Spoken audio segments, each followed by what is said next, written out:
குருஜி உங்க அண்டா வாயை கொஞ்சம் மூடுங்க. வாயை பொழந்தது போது குருநாதா, உங்க வாயை மூடுங்க, சீக்கிரமா மூடுங்க. வாயை மூடுங்கடா.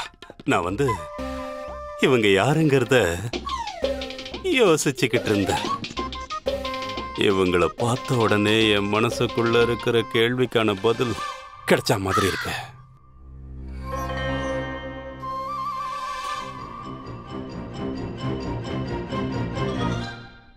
வணக்கம் மகாராஜா. உங்களோட இந்த கேள்விக்கு நான் பதில் சொல்றேன். தேவி, நான் உங்களுடைய பதிலுக்காக காத்துக்கிட்டு இருக்கேன். சரி மகாராஜா. காதல்னா இரண்டு மனசுக்குள்ள ஒரே சமயத்துல 9 வகையான உணர்வுகளை உருவாக்கக்கூடியது. அதாவது காமம், நகைச்சுவை, கருணை, ரௌத்திரம், வீரம், அச்சம், அருவருப்பு, சாந்தம் மற்றும் அற்புதம். இந்த உணர்வுகளோட மொத்த கலவையத்தான் நாம காதல்னு சொல்றோம்.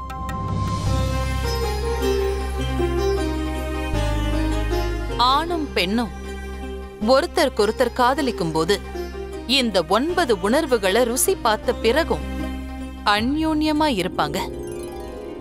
இதுதான் காதல் மகாராஜா.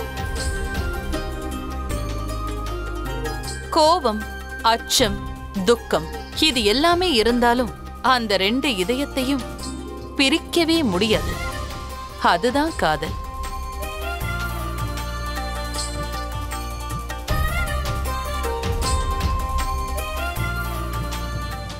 மிக்க மகிழ்ச்சி, அற்புதம். ஒரு வழியா நான் கேட்ட கேள்விக்கு எனக்கு பதில் கிடைச்சிருச்சு. ரொம்ப சந்தோஷம். ஆனா தேவி, நான் இப்ப தெரிஞ்சுக்க விரும்புறது என்னன்னா, நீங்க யாரு? உங்களை பத்தி சொல்லவே இல்லையே. மோகினி. என் பேரு மோகினி. மோகினி. மோகினி. நான் தூர தேசத்துல இருந்து வந்திருக்கேன். அப்புறம் உங்களுக்காக ஒரு பரிசையும் கொண்டு வந்திருக்கேன். நீங்க அந்த பரிசை ஏத்துக்கிட்டா நான் சந்தோஷப்படுவேன்.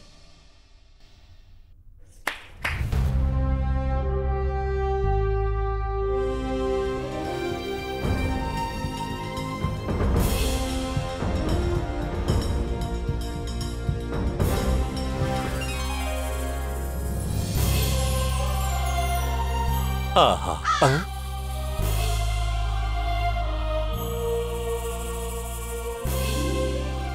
இந்த சித்திரத்தை ஒரு திறமையான ஓவியர் வரைஞ்சாரு. நீங்க இதை ஏத்துக்கணும். அதுதான் என்னுடைய விருப்பம். இத நீங்க பாக்குற சமயத்துல என்னுடைய நினைவுகள் உங்க மனசுக்குள்ள ஓடும். அதுல சந்தேகமே இல்ல. மந்திரியாரே. மகாராஜா.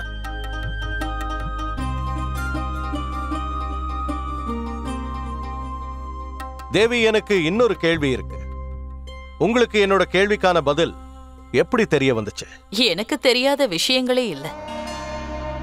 நான் முற்றிலும் அறிந்த ஒரு பெண்மணி. அனைத்து தெற்கு நாடுகள்லயும் பயணத்தை மேற்கொண்டு இப்ப நான் உங்க நாட்டுக்கு வந்திருக்கேன். நான் விஜயம் செஞ்ச அனைத்து நாடுகள்லயும் என்னுடைய பெருமை என்னன்னைக்கும் நிலைச்சு நிற்கும். இந்த உலகத்திலேயே என்ன போல ஒரு புத்திசாலி இல்ல. யாராலையும் என்ன அறிவால தோக்கடிக்க முடியாது.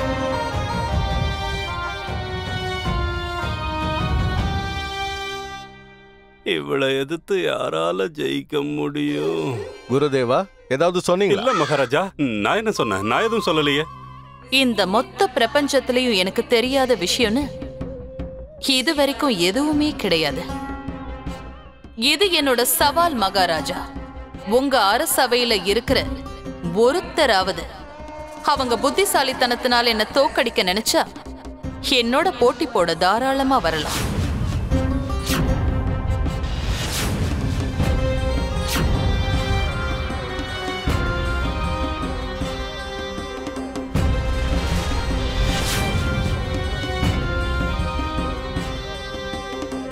தேவி, உங்க புத்தி கூர்மையை நான் உண்மையிலேயே பாராட்டுறேன். ஆனா நீங்க ஏதோ ஒரு வகையில தவறான புரிதல்ல இருக்கீங்க. எங்க ராஜ்யத்திலயும் அறிவானவங்க நிறைய பேர் இருக்காங்க. அவங்க உங்களை விட அதிக புத்திசாலிங்க. போட்டின்னு வந்தா உங்களை தோக்கடிப்பாங்க. நான் முழு நம்பிக்கையோட சொல்றேன் மகாராஜா, இங்க எனக்கு நிகர் யாரும் இல்ல.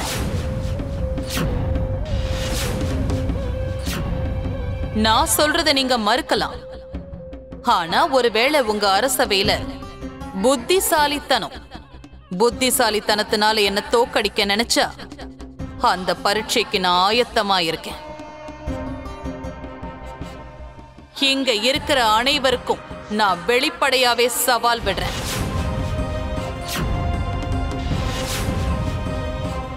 யாராவது என்ன தோக்கடிக்க நினைச்சு என்னோட போட்டி போடுறாங்களான்னு பார்க்கலாம். இது ஞானத்தோட யுத்தம்.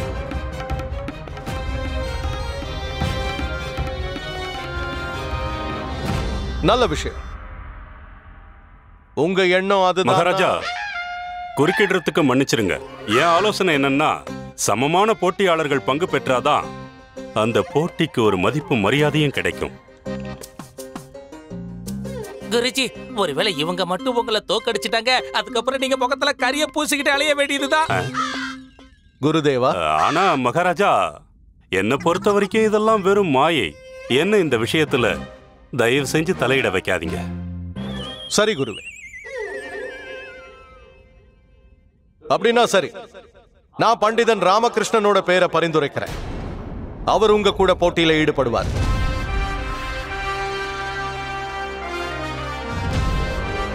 உங்க கூட நடக்க போற இந்த ஞான யுத்தத்துல அவர் உங்களை தோக்கடிப்பார்.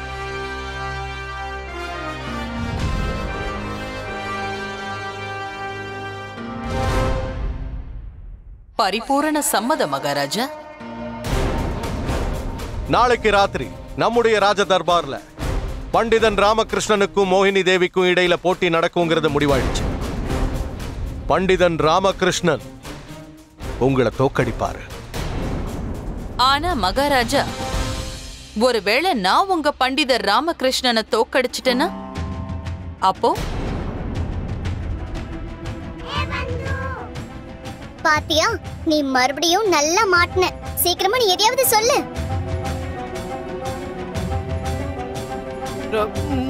மகாராஜா, அது வந்து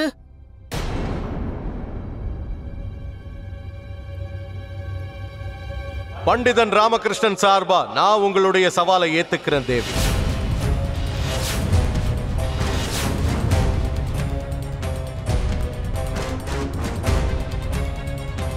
ஒருவேளை தோத்து போயிட்டா அப்ப என்ன நடக்கும் மகாராஜா? அதையும் நீங்களே சொல்லுங்க. ஒருவேளை நான் பண்டிதர் ராமகிருஷ்ணனை இந்த போட்டியில தோக்கடிச்சிட்டேன்னா 21 நாட்களுக்கு இவர் எனக்கு அடிமையா இருந்து எனக்கு சேவை செய்யணும்.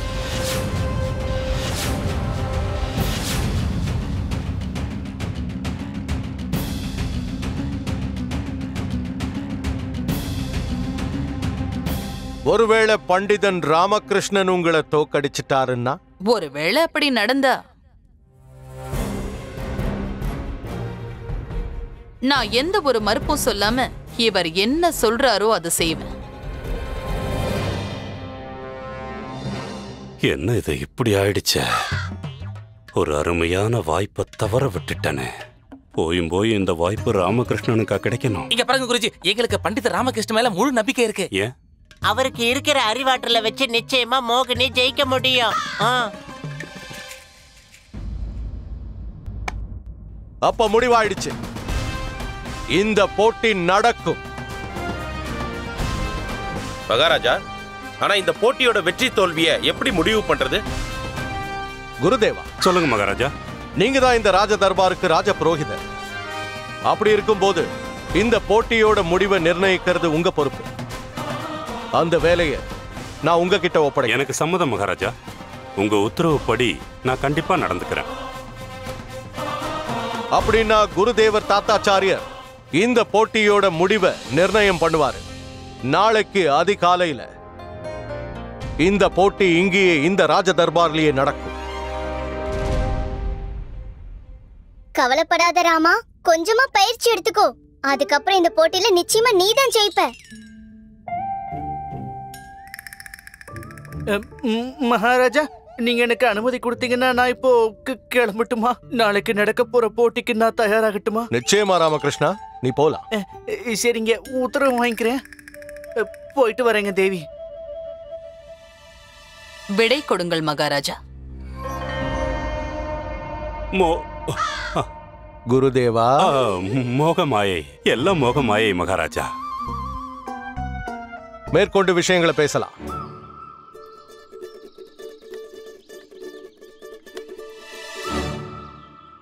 அட, இவங்க எல்லாரும் மத்த ராஜ்யங்களுடைய மகா பண்டிதர்களாச்சே.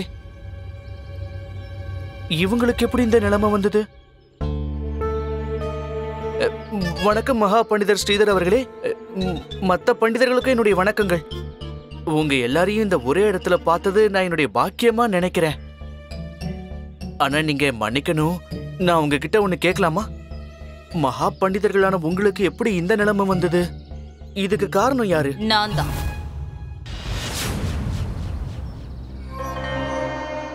பண்டிதர் ராமகிருஷ்ணன். இந்த பண்டிதர்கள் எல்லாரும் என் சேவகர்கள். ஆனா தேவி, இவங்க மகா ஞானிகளாச்சே, எல்லாருடைய மரியாதைக்கு உட்பட்டவங்க. ஆனா எனக்கு இவங்க என் பல்லக்க தூக்குறவங்க. ஏன்னா இவங்க எல்லாரும் என் கூட போட்டி போட்டு தோத்து போயிட்டாங்க. ராமா, இவங்கெல்லாம் மத்த நாடுகளை சேர்ந்த மகா ஞானிகள். இவங்களையும் இந்த மோகினி இந்த அளவுக்கு ஆளாக்கிட்டா ரொம்ப திமிர் பிடிச்சவ போல இருக்கு. இவளுக்கு கண்டிப்பா யாராவது பாடம் சொல்லி கொடுத்தே ஆகணும். பண்டிதர் ராமகிருஷ்ணன், என்னமோ யோசிக்கிறீங்களே, அது என்னன்னு சொல்றீங்களா? பரவாயில்ல விடுங்க, நானே சொல்றேன். இங்க இருக்கிற மகா பண்டிதர்களை பார்த்து நீங்க வாயடைச்சு போயிட்டீங்கல்ல. கொஞ்சம் என் கூட வாங்க. இவங்க மட்டும் என் சேவகர்கள் இல்ல, இவங்க மட்டும் என் பல்லக்க தூக்குறவங்க இல்ல, இன்னும் நிறைய பேர் இருக்காங்க. கொஞ்சம் அப்படி பாருங்க.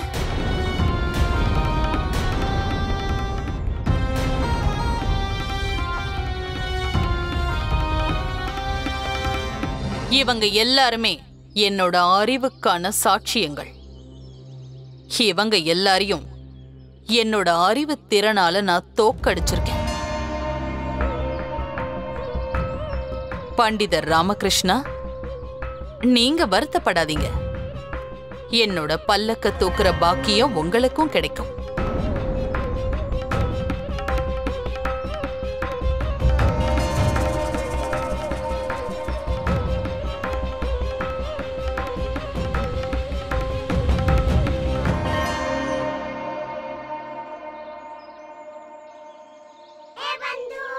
ராமா, நடக்க போற போட்டியில நிச்சயமா நீதான் ஜெயிச்சாகணும். இல்லனா 21 நாளைக்கு நீதான் பல்லக்க தூக்கி ஆகணும். ஆமா பட்டு, நாளைக்கு நடக்க போற அந்த விவாத போட்டியில எப்பாடுபட்டாவது நான் ஜெயிச்சே தீரணும். எதை விட்டு கொடுத்தாலும் என் சுய கௌரவத்தை மட்டும் விட்டு கொடுக்க மாட்டேன். இந்த போட்டியில இந்த பண்டிதர்களுக்காகவும் ஞானிகளுக்காகவும் நான் ஜெயிச்சே தீரணும். அந்த பெண்மணி அவங்களையெல்லாம் ரொம்ப அவமானப்படுத்திக்கிட்டு இருக்கா. நடனத்தை ஆரம்பிங்க.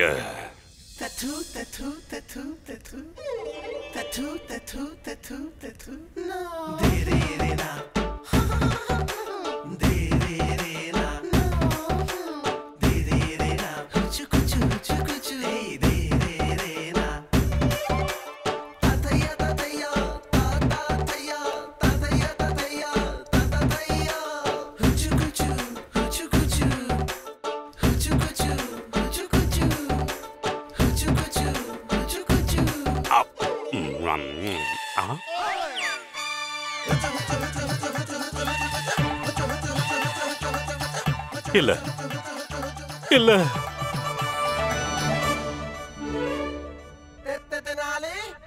நீ நாசமா போயிடுவடா.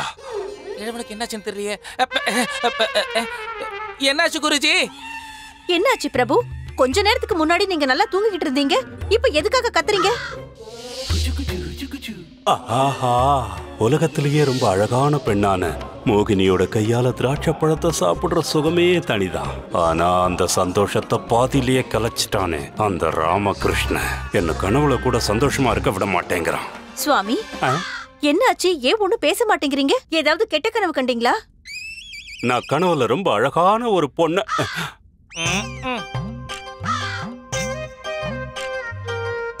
ரொம்ப அழகான ஒரு பட்டு புடவையை உனக்காக கொண்டு வந்திருந்தேன். ஆனா கொஞ்ச நேரத்துக்கு அப்புறம் பார்த்தா வேற யாரோ அந்த புடவையை கட்டியிருக்காங்க. நான் சத்தம் போட்டேன். யார் அது? என்னுடைய உரிமையை தட்டி பறிக்கிற தைரியம் யாருக்கு இருக்கு?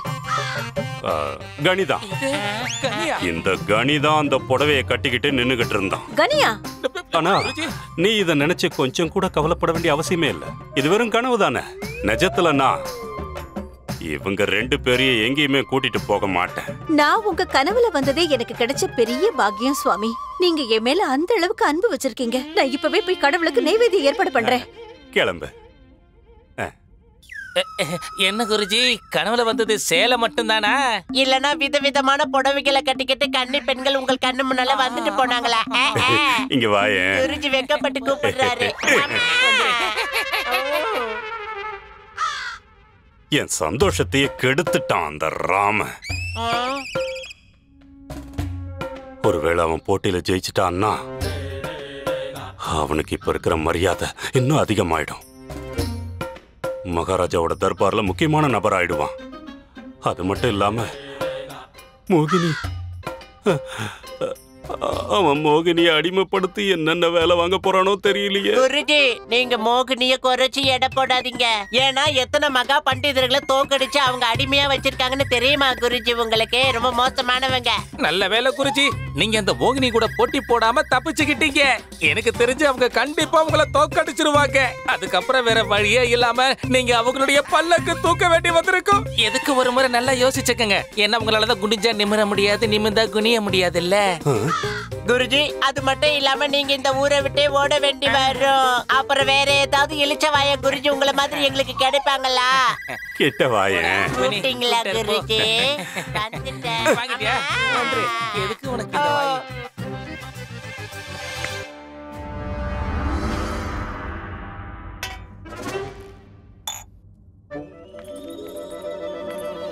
மாராணி சின்னாதேவி, மாராணி திருமலம்பா, நீங்க 2 பேரும் ஏன் இப்படி நடந்துக்கிறீங்க?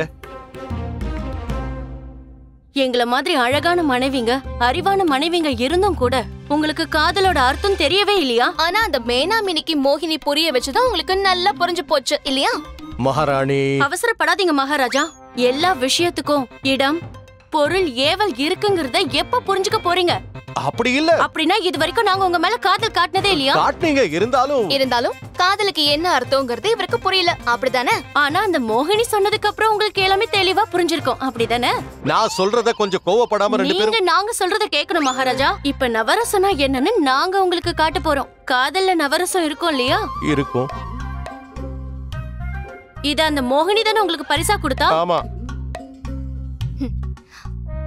ஆனா இதுல காமரசம் இல்லையே.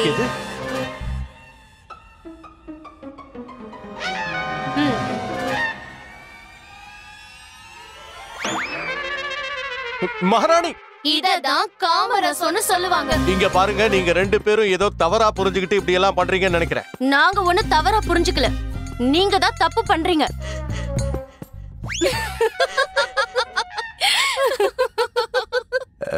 என்ன, ஏன் 2 பேரும் சிரிக்கிறீங்க? மகாராஜா, நாங்க ஒண்ணும் சிரிக்கல. உங்களுக்கு நகைச்சுவை ரசம்னா என்னன்னு புரிய வச்சிட்டு இருக்கோம். தயவு செஞ்சு 2 பேரும் நான் சொல்றத நிதானமா கேட்கணும். நாங்க முதல் தடவை மோகினிய பத்தி கேள்விப்பட்டதும் எங்களுக்குள்ள ஒரு அற்புத உணர்வு ஏற்பட்டுச்சு மகாராஜா. அதுக்கப்புறம் என்னாச்சு தெரியுமா? நீங்க அந்த மோகினியோட அழகுல மயங்கிட்டீங்க. அதனால நாங்க பயந்து போயிட்டோம். மகாராணி சின்னாதேவி, பொங்கி எழுங்க. இதை விட்டா நமக்கு இன்னொரு வாய்ப்பு கிடைக்காது. தயவு செஞ்சு பயப்படுங்க. மோகினி சொன்ன பதிலால நீங்க ரொம்ப சந்தோஷப்பட்டீங்கன்னு நாங்க கேள்விப்பட்ட உடனே எங்க 2 பேருக்குள்ளே உக்கிரமான ரசம் ஏற்பட்டுச்சு. எங்களால தாங்கிக்க முடியல. அப்புறம் எங்களுக்கு இன்னொரு விஷயமும் தெரிய வந்துச்சு. நீங்க பண்டிதர் ராமகிருஷ்ணனுக்கும் அந்த மோகினிக்கும் நடுவுல போட்டி வச்சிருக்கீங்க. அவ அத காரணமா வச்சு அரசவைக்கு வருவா, நீங்களும் அவளை பாப்பீங்கல்ல. இது தெரிஞ்சதும் எங்களுக்கு அப்படியே கோபம் வந்துச்சு. மகாராணி, இதுதான் உக்கிர ரசம். அதுக்கப்புறம் தான் எங்களுக்கு வீரத்தை பத்தி தெரிய வந்தது. அது எப்படி இருக்குன்னு காட்டலாமா? இல்ல, அதுக்கு அவசியமே இல்ல. மன்னிச்சிரு மகாராணி திருமலம்பா. இப்போ நீங்க 2 பேரும் கருணை ரசத்தை கொஞ்சம் அனுபவிச்சு பாருங்க. சாந்தமா இருங்க மகாராணி திருமலாம்பா. முடியாது. நான் இன்னைக்கு மகாராஜாவுக்கு நவரசனா என்னங்கறத புரிய வச்சே தீருவேன்.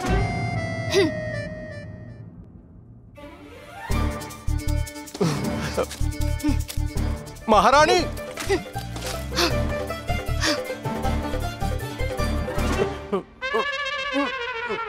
நவரசங்கள்னா என்னன்னு இப்ப உங்களுக்கு தெளிவா புரிஞ்சுதா? தெளிவா புரிஞ்சுக்கிட்டேன். ரொம்ப நல்லா புரிஞ்சுக்கிட்டேன். நன்றி. இதுக்கப்புறம் நீங்க எங்க அறைகளுக்கு எதுக்காகவும் வரவே கூடாது. இப்போ இதுதான் உங்களுக்கான தண்டனை. வாங்க போலாம்.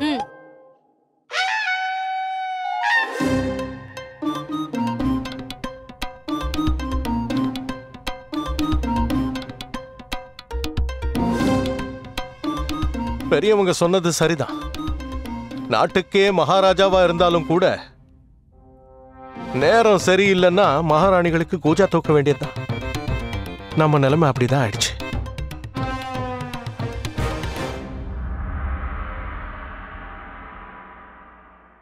என் பையன் அந்த போட்டியில ஜெயிக்கிறதுக்கு எவ்வளவு கஷ்டப்படுறான்னு தெரியுமா? இந்த சத்தம் எங்க இருந்து வருது?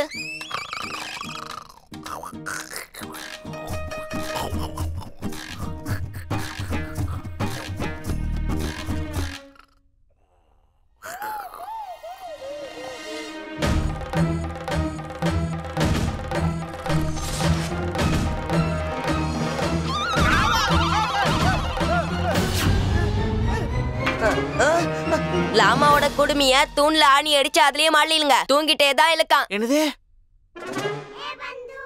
ராமா, தூங்குனது நீ, ஆனா தண்டனை மட்டும் எனக்கு கொடுக்க போறாங்களாம். இந்த நியாயத்தை நான் யார்கிட்ட போய் கேட்பேன்? நியாயத்தை மகாராஜா கிட்ட போய் கேக்குறியா? இதுக்கெல்லுக்காக மகாராஜாவை இழுக்கல, அம்மாவே அதை செய்வாங்க. உன்னை லாத்தலை முழிக்க படிக்க சொன்ன, நீ பாட்டுக்கு படுத்து தூங்கிட்டியா? இவன் வேற எரியற அடுப்புல எண்ணெய் ஊத்திக்கிட்டு இருக்கான். முதல்ல அவன் வாய் அடக்குறாமா. எப்ப குண்டப்பா, உன் வாய் அடைக்கிறதுக்கு எவ்வளவு செலவாகும்? கொத்துமணி மண்டையில கொட்டுவேன்.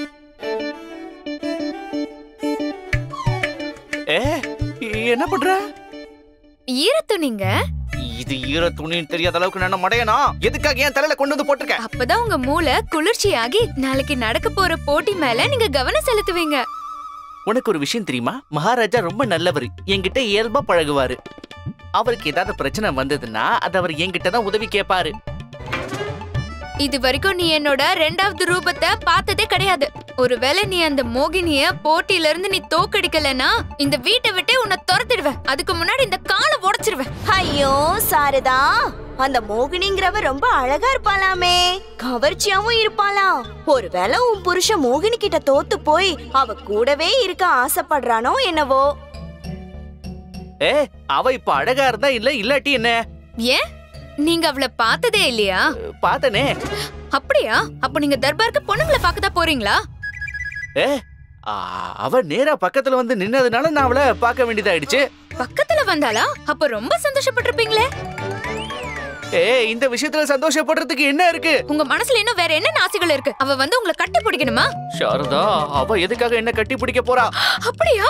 அப்ப நீங்க அவ கட்டி பிடிக்கிறதுக்கான காரணத்தை தேடுறீங்களா? ஐயோ, அந்த மாதிரி எல்லாம் நடக்கிறதுக்கு எந்த ஒரு வாய்ப்புமே இல்லையே. அப்படின்னா காரணமே இல்லாம அவ வந்து உங்களை கட்டி பிடிப்பாளா?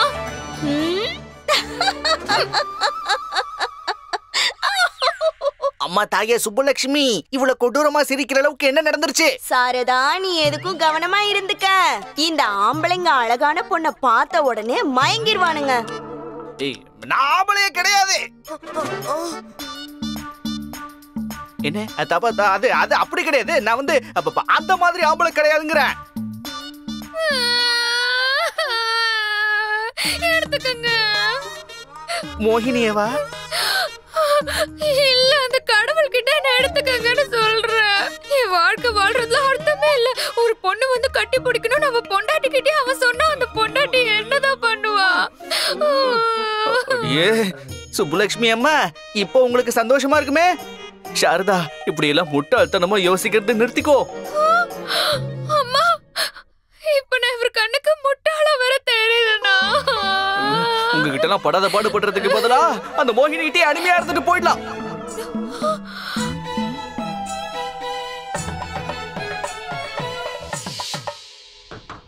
குருதேவா, யார கதவை தட்டுறாங்க? இந்த நேரத்துல யார் வந்து கதவை தட்டுறது? போய் பாப்போம். குருதேவா, வணக்கம். நான் வழி மறந்துட்டேன். அலைஞ்சு திரிஞ்சு இங்க வந்து சேர்ந்துட்டேன். ஆஹா, கடவுள் அருளால நீங்க தினமும் வழி தவறி போய் இங்க வந்தா நல்லா இருக்கும்.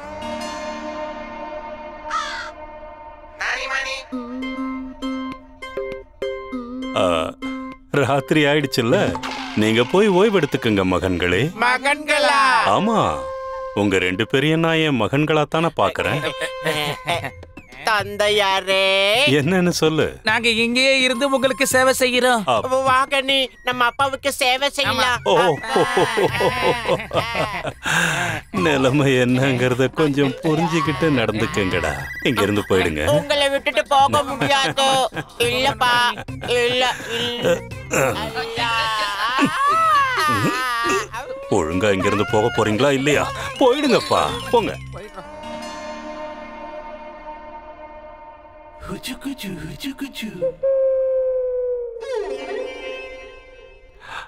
உட்காருங்க.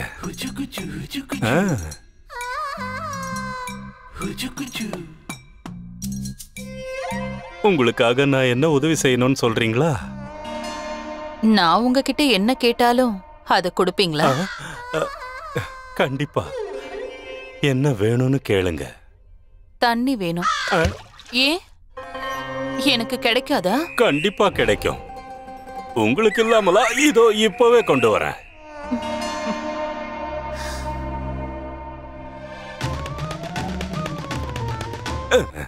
இந்தாங்க.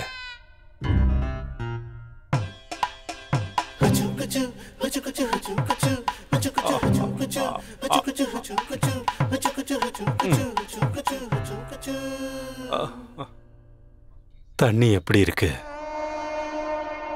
தண்ணி மாதிரி தான் இருக்கு.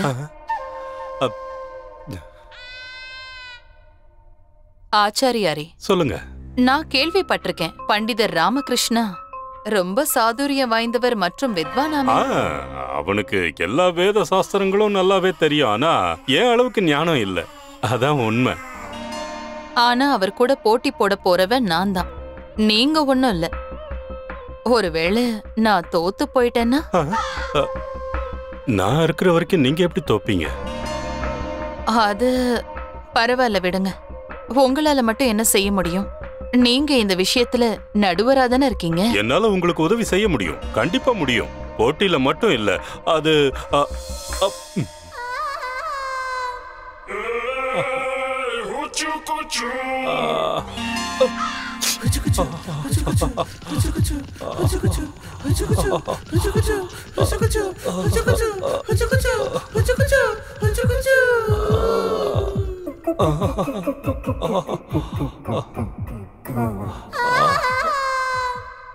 ஆச்சாரியாரே, நீங்க ரொம்ப நல்லவரு. அப்பாவியாவும் இருக்கீங்க. நீங்க எனக்கு உதவி செய்வீங்கன்னு எனக்கு இப்போ முழு நம்பிக்கை வந்துருச்சு. நான் உங்களுக்கு வாக்கு கொடுக்கறேன். பண்டிதர் ராமகிருஷ்ண கண்டிப்பா தோத்து போயிடுவான்.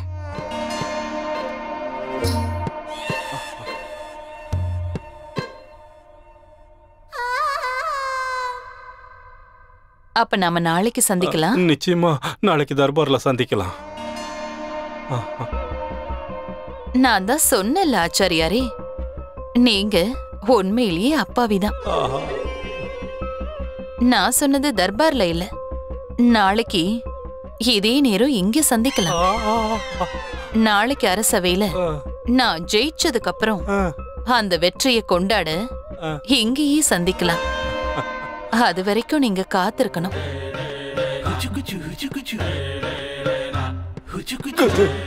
காத்திருப்பமோ?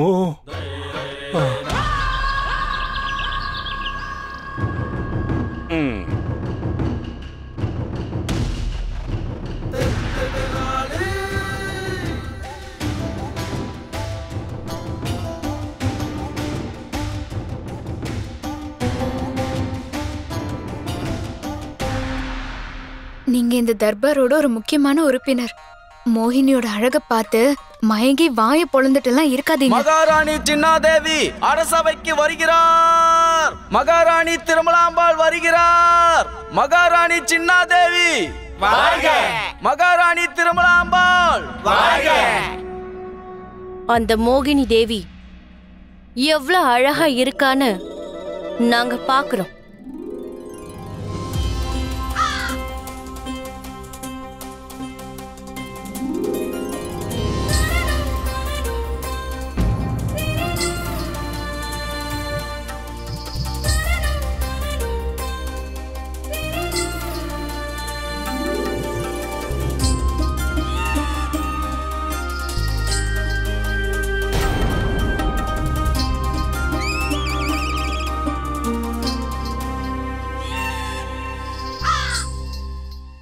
வயசானாலும் பொண்ணுங்களை இந்த பார்வை பார்த்துட்டு இருக்காரு பாத்தீங்களாமா?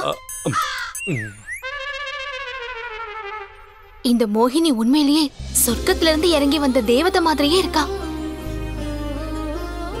மகாராஜா கிருஷ்ணதேவராயர் வாழ்க! மகாராஜா கிருஷ்ணதேவராயர் வாழ்க! மகாராஜா கிருஷ்ணதேவராயர் வாழ்க! மகாராஜா கிருஷ்ணதேவராயர் வாழ்க!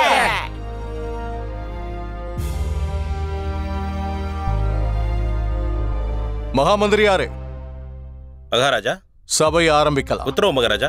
ஆச்சாரியாரே, இன்னைக்கு இங்க நடக்க போற போட்டிகளுக்கான நிபந்தனை என்னன்னு அறிவிங்க. மகாராஜா, இன்றைய தினம் விஜயநகர சாம்ராஜ்யத்துக்கே ஒரு முக்கியமான தினம். இன்னைக்கு நாம ஒரு சிறப்பான போட்டியை பார்க்க போறோம். இதுல 2 போட்டியாளர்கள் கலந்துக்க போறாங்க. என்னோட இடது பக்கத்துல விஜயநகரத்தோட சிறப்பு ஆலோசகர் பண்டிதர் ராமகிருஷ்ணன் இருக்காரு. வாங்க. என்னோட வலது பக்கத்துல அழகான மோகினி தேவி இருக்காங்க. வாங்க.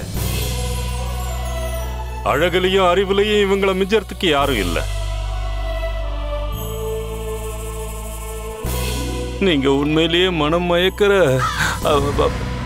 அதாவது நான் என்ன சொல்ல வரேன்னா, இது ரொம்ப முக்கியமான போட்டி. இதுல யார் ஜெயிக்கிறாங்கன்னு பார்க்கணும். இன்றைய இந்த நாள் விஜயநகர சரித்திரத்துல முக்கிய இடம் பிடிக்க போகுது. அப்புறம் இந்த போட்டிக்கு ராஜ புரோகிதர் தாத்தாச்சாரியாரான நான் நடுவரா இருக்க போறேன். மகாராஜா ஸ்ரீ கிருஷ்ணதேவராயரோட உத்தரவின் பேர்ல இந்த போட்டியோட விதிமுறைகளை நான் எல்லாருக்கும் தெரிவிக்க போறேன். இந்த போட்டியில 2 பேர் கலந்துக்க போறாங்க.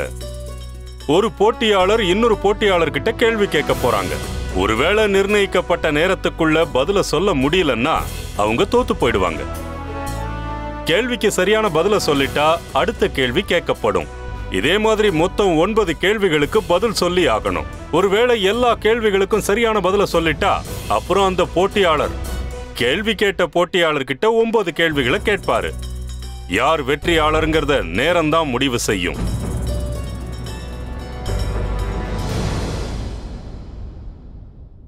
டே மணி, இந்த கிழவை எப்படி அள்ளி விட்டுக்கிட்டு இருக்கான்னு பாத்தியாடா? கண்டிப்பா இவனோட மனசுல ஏதோ ஒரு திட்டம் இருந்தே ஆகணும்.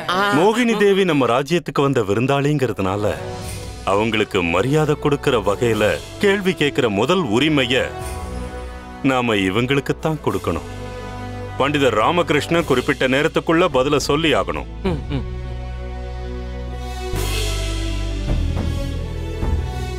மகாராஜா, நான் பண்டிதர் ராமகிருஷ்ணாவுக்கு சவால் விட்டதுனால இன்னைக்கு நடக்க போற போட்டிக்கான விதிமுறைகளை நான் மனப்பூர்வமா ஏத்துக்கிறேன்.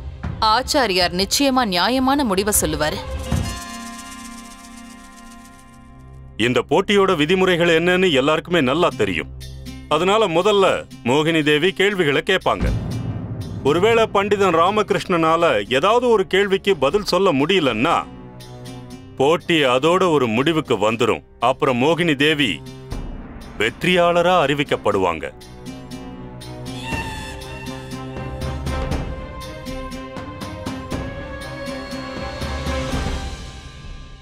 பண்டிதர் ராமகிருஷ்ணா, மகாராஜா கிருஷ்ணதேவராயருக்கு உங்க மேல நம்பிக்கை இருக்கிறதுனால இந்த கடமையை உங்ககிட்ட ஒப்படைச்சிருக்காரு. அதனால மகாராஜாவுக்கு தலக்குனிவை ஏற்படுத்த மாட்டீங்கன்னு எனக்கு முழு நம்பிக்கை இருக்கு. சரி மகாராஜா, சிறந்த அறிவாளி யாரோ அவங்க தான் ஜெயிக்க போறாங்க. நான் 2 பேருக்கும் என்னோட வாழ்த்துக்களை தெரிவிச்சுக்கிறேன். அம்மா தாயே, என் கணவர் எப்படியாவது காப்பாத்திடுங்க. இவர்தான் ஜெயிக்கணும். குருதேவா, நீங்க உங்க இருக்கையில அமருங்க.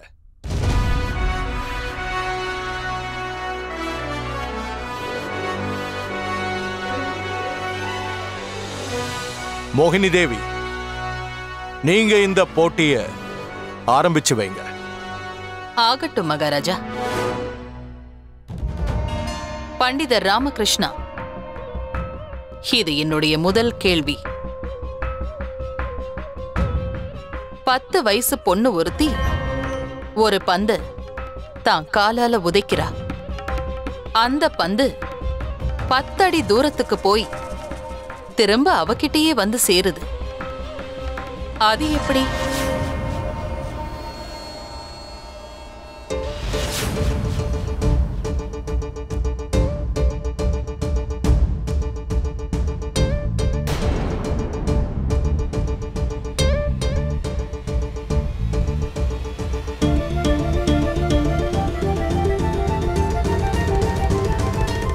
இதெல்லாம் ஒரு கேள்வியா? அந்த பந்துக்கு என்ன காலா இருக்கு திரும்பி அந்த பொண்ணுகிட்டயே வரதுக்கு?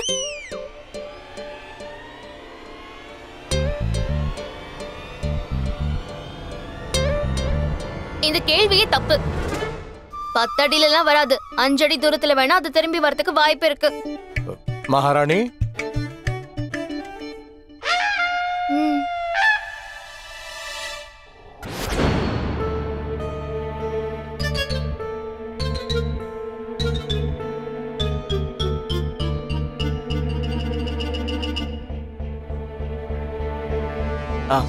அந்த சின்ன பொண்ணு தான் காலால அந்த பந்தை ஆகாயத்தை நோக்கி தூக்கி அடிச்சிருக்கா.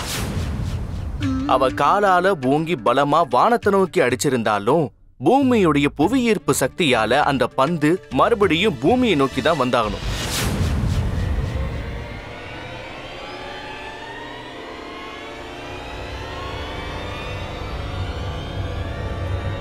சரியான பதில்.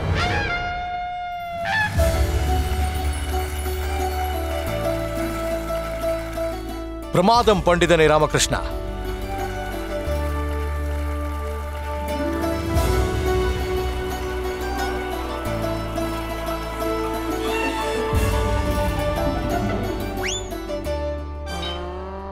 அருமையான பதில் சொன்னீங்க பண்டிதர் ராமகிருஷ்ணா.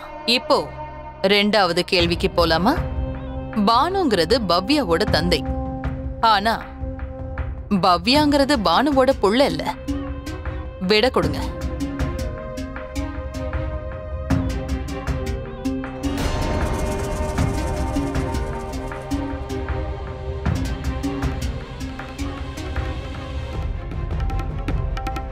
இந்த கேள்வியும் தப்பு.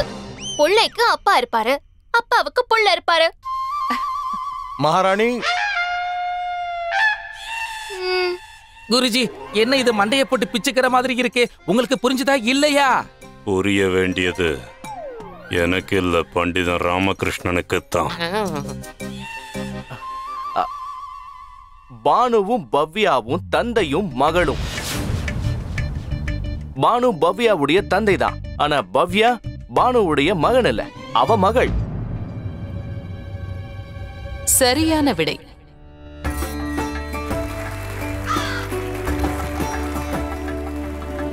அற்புதம் ராமகிருஷ்ணா, அற்புதம். பிரமாதம், வாழ்த்துக்கள்.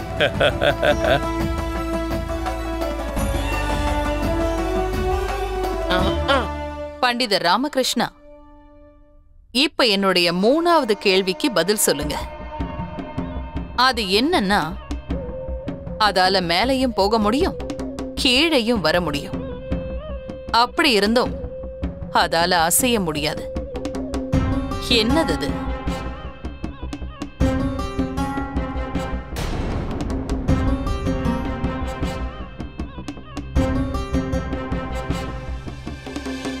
என்ன கேள்வி இப்படி இருக்கு?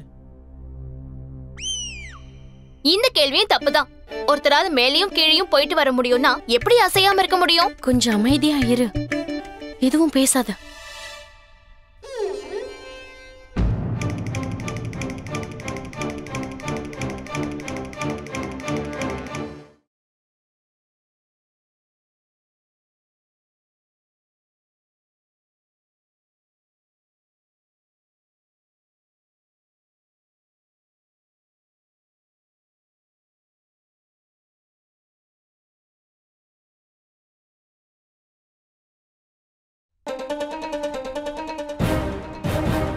பண்டிதர் ராமகிருஷ்ணா பதில் சொல்லுங்க, நேரம் முடிய போகுது.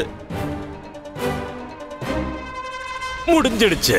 ஆனா உனக்கு கொடுக்கப்பட்ட நேரம் முடிஞ்சிடுச்சு பண்டித ராமகிருஷ்ணா. உன்னால பதில் சொல்ல முடியல. விஜயநகரத்தோட பெருமையை நீ களங்கப்படுத்திட்ட.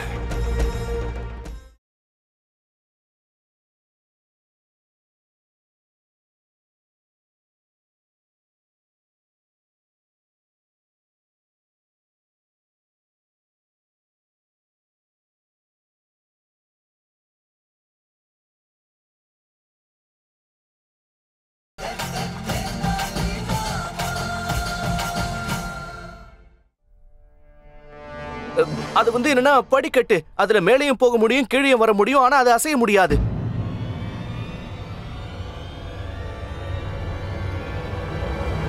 சரியான பதில்.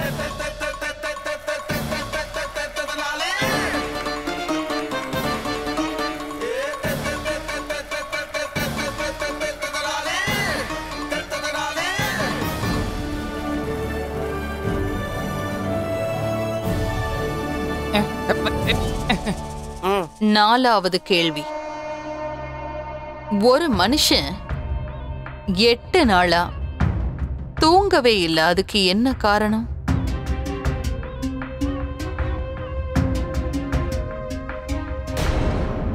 இந்த கேள்விக்கு பதில் சொல்ல முடியாம பண்டிதர் ராமனுக்கு பைத்தியம் பிடிக்க போகுதே. 8 நாள் தூங்காமலே இருந்தா அந்த மனுஷன் இறந்தல போயிடுவான். என்ன கேள்வி இதெல்லாம்?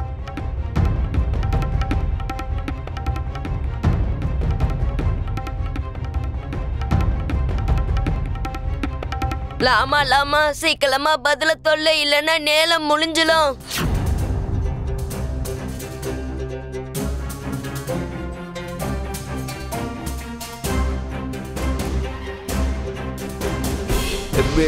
ஏன்னா அந்த மனுஷன் ராத்திரி நேரத்துல மட்டும் தூங்கி இருப்பான். அதனால பகல்ல தூங்க மாட்டான். அந்த வகையில பார்த்தா பகல்ல 8 நாள் தொடர்ந்து தூங்காம இருக்க முடியும். அதாவது 8 நாள் முழிச்சிருக்க முடியும். இதுவும் சரியான பதில்.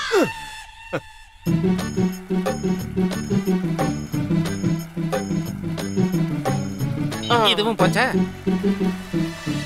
இங்க பாருங்க குரு, இதுவரைக்கும் பண்டிதர் ராமன் 4 கேள்விகளுக்கு பதில சொல்லிட்டான். 5வது கேள்வி. ஒரு விஷயம் உங்களுக்கு சொந்தமானது, ஆனா உங்களை விட அதிகமா அதை பயன்படுத்துறது உங்களுடைய நண்பர்கள், அதோட உங்க கூட இருக்கிறவங்க.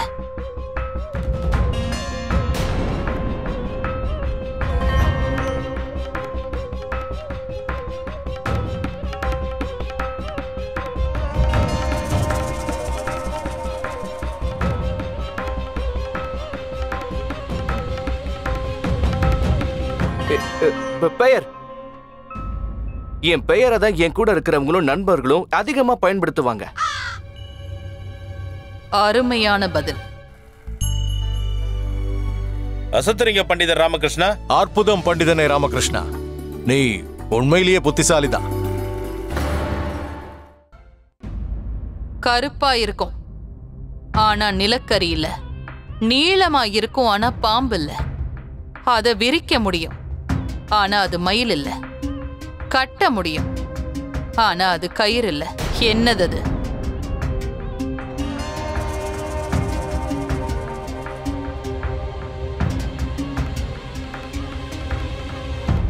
டேய் மணி, இருக்கிறதுலயே இதுதான் ரொம்ப கஷ்டமான கேள்வி. கண்டிப்பாடா, பண்டிதர் ராமகிருஷ்ண மோகினி கிட்ட அடிமையா தான் இருக்க போறான்.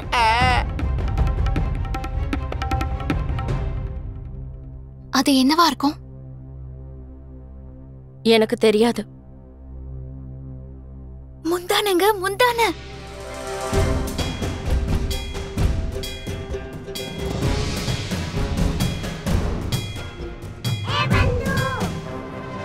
உன்னுடைய பதில சீக்கிரம் சொல்லு ராமா, சீக்கிரம் சொல்லு.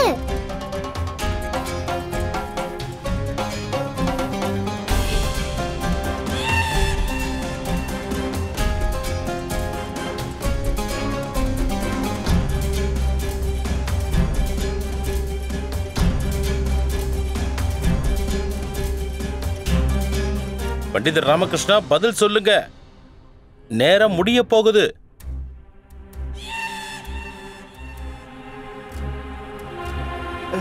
குடுமி குடுமி முடிஞ்சிடுச்சு. குடுமியா? ஆமா, இது குடுமிதான், என்னோட குடுமி. ஆனா உனக்கு கொடுக்கப்பட்ட நேரம் முடிஞ்சிடுச்சு பண்டித ராமகிருஷ்ணா. நீ தோத்து போயிட்ட. உன்னால பதில் சொல்ல முடியல. விஜயநகரத்தோட பெருமையை நீ களங்கப்படுத்திட்ட.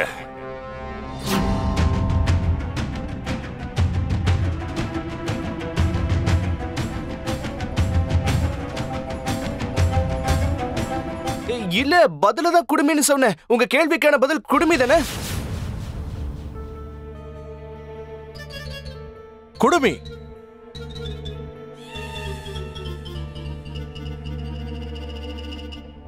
சரியான விடை.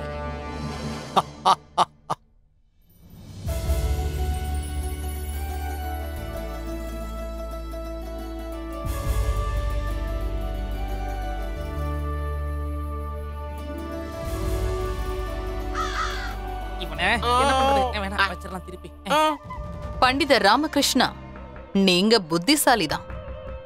அந்த புத்தியை பயன்படுத்தி என்னுடைய கடைசி 3 கேள்விக்கு பதில் சொல்லுங்க.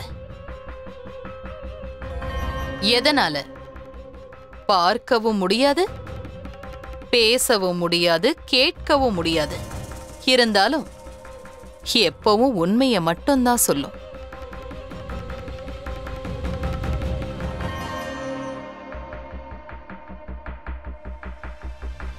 இந்த கேள்வி தப்பு. பேசவே முடியாதுங்கிறப்போ உண்மையை மட்டும் எப்படி சொல்ல முடியும்?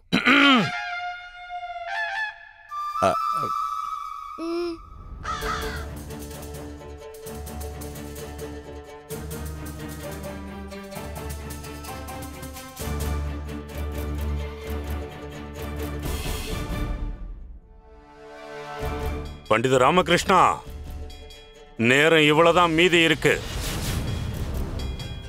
கேள்விக்கு பதில சீக்கிரமா சொல்லு.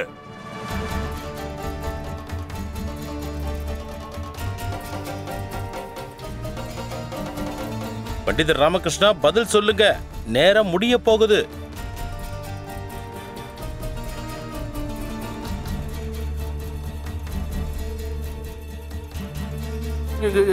கண்ணாடி கண்ணாடி கண்ணாடியால பேசவும் முடியாது, கேட்கவும் முடியாது. ஆனா உண்மை என்னவோ அதை மட்டும் காட்டும்.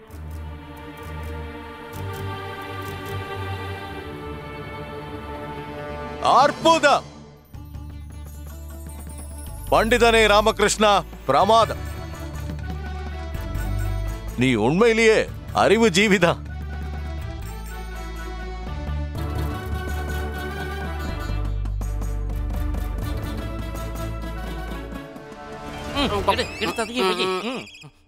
இன்னும் 2 கேள்வி மட்டும்தான் பாக்கி இருக்கு. மோகினி தொலைஞ்சா நான் ஆசைப்பட்டது நடக்காது. பண்டித ராமகிருஷ்ணா, நீ நாசமாத்தான் போக போற.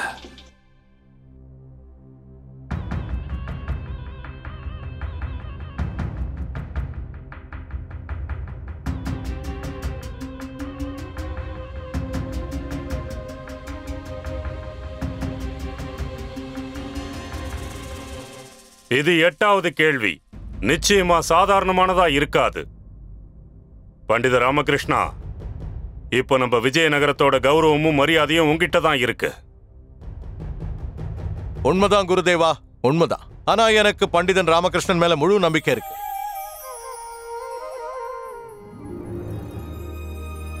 நன்றி மகாராஜா. இவனுக்கு மட்டும் எப்படி பாராட்டு கிடைச்சிக்கிட்டே இருக்கு. பண்டித ராமகிருஷ்ணா, நீங்க இங்க இருக்கிற ஒரு குவளைய மட்டும்தான் தொட முடியும். அதுவும் ஒரே ஒரு முறை. இங்க இருக்கிறது எல்லாம் எந்த வகையில கையாளணும்னா, ஒரு நிறைஞ்ச குவளைக்கு பக்கத்துல ஒரு காலி குவளை இருக்கணும்.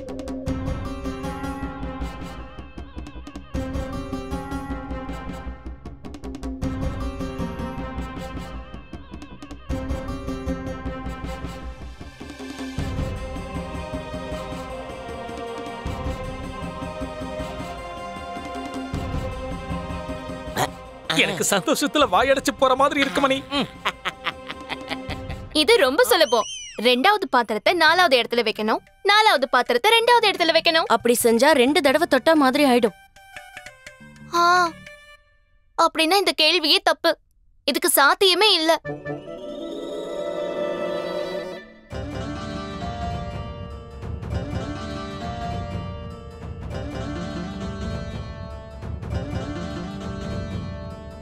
அவசரப்படாதீங்க.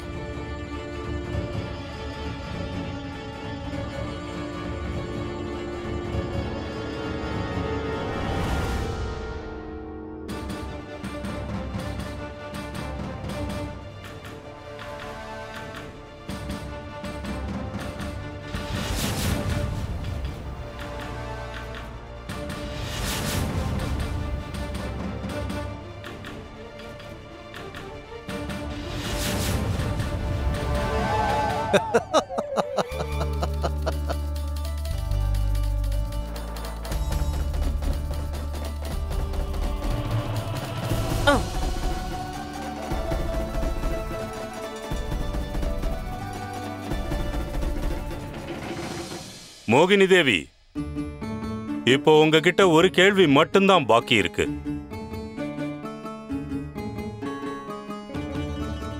பண்டிதர் ராமகிருஷ்ணா, இதுதான் நான் உங்ககிட்ட கேட்க போற கடைசி கேள்வி. தயாரா இருங்க. எந்த ஒரு பிராணியினால காலை வேளையில 4 கால்களாலையும் மதிய வேளையில 2 கால்களாலையும் சாயந்தர வேளையில 3 கால்களாலையும் ராத்திரி வேளையில கால்களே இல்லாம நடக்க முடியும்?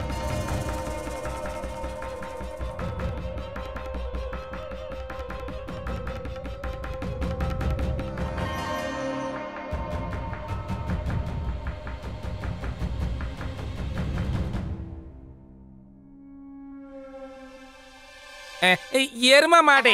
இல்ல இல்ல இல்ல இல்ல பூனை பூனை. இல்ல இல்ல கழுத. இல்ல இல்ல இல்ல இல்ல குதிரை குதிரை. இல்ல இல்ல அது சிங்கம். எல்லாரும் கொஞ்சம் அமைதியா இருங்க. அறிவு கெட்டவனுங்களா, அமைதியா இருங்க. பண்டிதனே ராமகிருஷ்ணா, பதில் சொல்லு.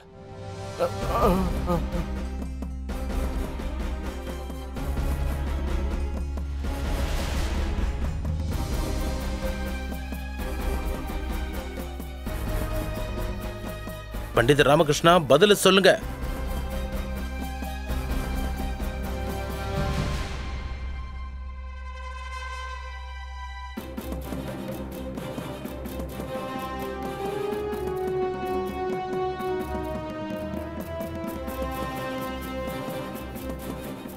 சொல்லுங்க, சீக்கிரமா சொல்லுங்க பண்டிதர் ராமகிருஷ்ணா, ஏதாவது சொல்லுங்க. பண்டிதனே ராமகிருஷ்ணா, சீக்கிரம் சொல்லு.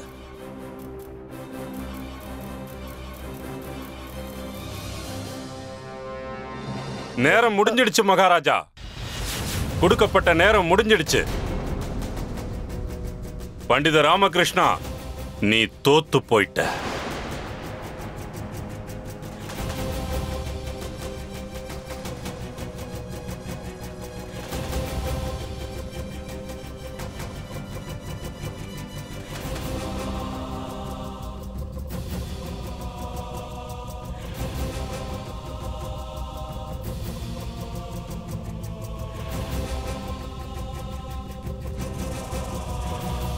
பண்டிதர் ராமகிருஷ்ணா, மனித வாழ்க்கை தான் அதுக்கான பதில். நாள் கணக்கு மனுஷனுடைய வாழ்க்கையை குறிப்பிடுது. காலை நேரம், அதற்கு அர்த்தம் குழந்தை பருவம்.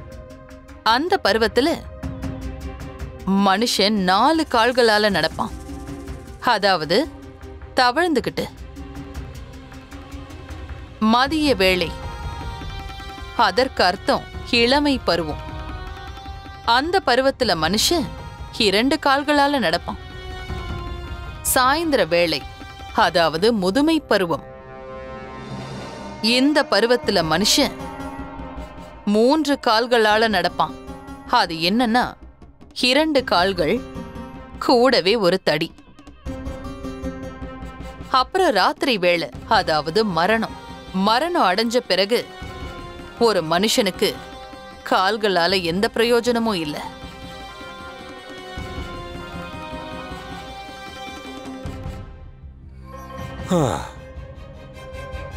ரொம்ப மன வருத்தத்தோட தெரிவிக்க வேண்டியதா இருக்கு. நம்ம பண்டித ராமகிருஷ்ணன் இந்த போட்டியில தோத்து போயிட்டான்.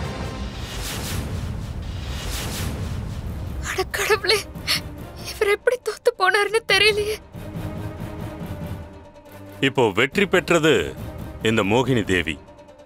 இந்த போட்டியோட விதிமுறைப்படி பண்டித ராமகிருஷ்ண மோகினி தேவிக்கு கொஞ்ச நாள் அடிமையா இருக்க வேண்டியதுதான்.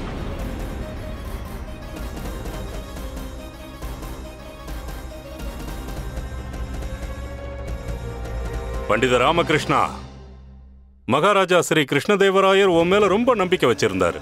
ஆனா நீ அவரோட நம்பிக்கைய சுத்தமா கெடுத்துட்ட. நீ உன் கடமையை சரிவர நிறைவேற்றல.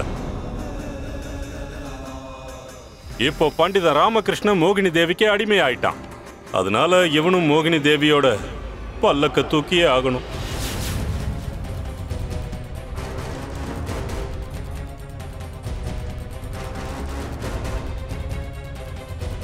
மகாராஜா, 21 நாட்கள் முடிஞ்சதுக்கு அப்புறமும் கூட ராமகிருஷ்ணன் இந்த நாட்டுக்குள்ள வர அருகதையை இழந்துட்டான்.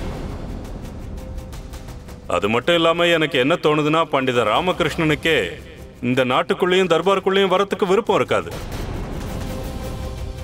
ஆமா மகாராஜா, நாமளும் அவனை கட்டாயப்படுத்த கூடாது. இப்போ இவனுக்கு இவனோட பதவியில இருக்கிறதுக்கு தகுதி இல்லை. பதவியை விட்டு விலகிறது தான் இவனுக்கும் மரியாதை. நாம இவனோட உணர்வுகளுக்கு மதிப்பு கொடுத்தே ஆகணும் மகாராஜா. ஊருக்கு ஒதுக்குப்புறமா ஒரு குடிசையை போட்டு கொடுத்து இவன் தங்கறதுக்கு நாம ஏற்பாடு பண்ணி ஆகணும்.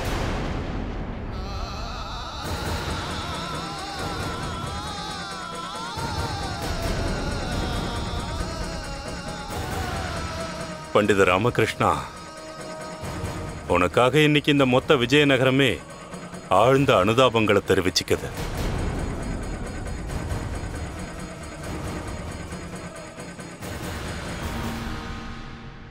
நான் இந்த பிரபஞ்சத்துல இருக்கிற எல்லா பண்டிதர்களையும் தோக்கடிச்சிருக்கேன். இருந்தாலும் இந்த அளவுக்கு நான் சந்தோஷப்பட்டதில்ல. அது ஏன்னா பண்டிதர் ராமகிருஷ்ணாவை தோக்கடிக்கிறது என் லட்சியம். ஆனாலும் இந்த சந்தோஷம் நீங்க என்னோட பல்லக்க தூக்கும் போதுதான் ரெட்டிப்பாகும்.